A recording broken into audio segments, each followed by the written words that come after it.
Salut à toutes, salut à tous, c'est Stouff. Aujourd'hui pour la rubrique Qu'est-ce que c'est, je vais vous parler du peer-to-peer.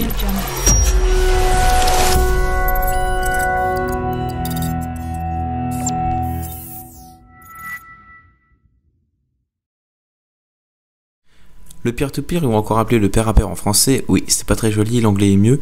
C'est un système près du modèle client-serveur, mais pour le peer-to-peer, il n'y a pas de serveur. Je m'explique, ce sont vous, les clients, qui êtes le serveur en fait.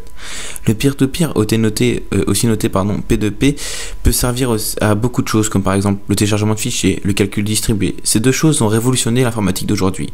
Oui, c'est aujourd'hui on utilise le P2P surtout pour télécharger. Je dis on car tout le monde a au moins une fois essayé de télécharger un film ou une musique avec un client BitTorrent.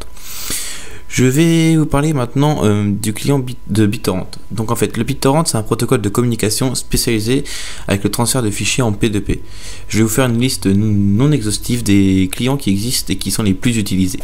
Alors, il y a uTorrent, BitComet, LimeWire, Vuz, ou bien encore un qui vient de faire son apparition il n'y a pas très longtemps, c'est Popcorn Time. Comment ça marche ?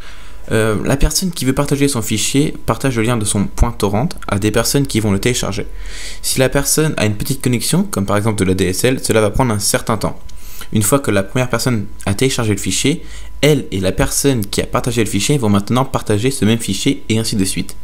Donc si vous avez un très gros fichier à télécharger avec une très bonne connexion comme la fibre, vous allez regarder le nombre de personnes qui partagent ce fichier, aussi appelé seeders.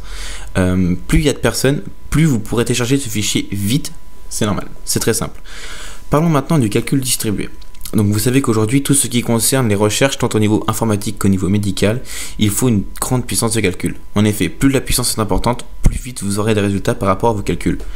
Donc quelques communautés ont utilisé ce système de P2P pour pouvoir accroître leur puissance de calcul. Il y a Boink et World Community Grid. Donc je vous ferai certainement une vidéo pour vous parler un peu plus de ces communautés. Donc comment ça fonctionne? C'est tout simple. La communauté vous donne un programme que vous exécutez sur votre ordinateur et le programme s'occupe de tout pour vous. Il va utiliser la puissance de calcul de votre ordinateur, du processeur et de la carte graphique et partager la puissance à travers leur réseau P2P.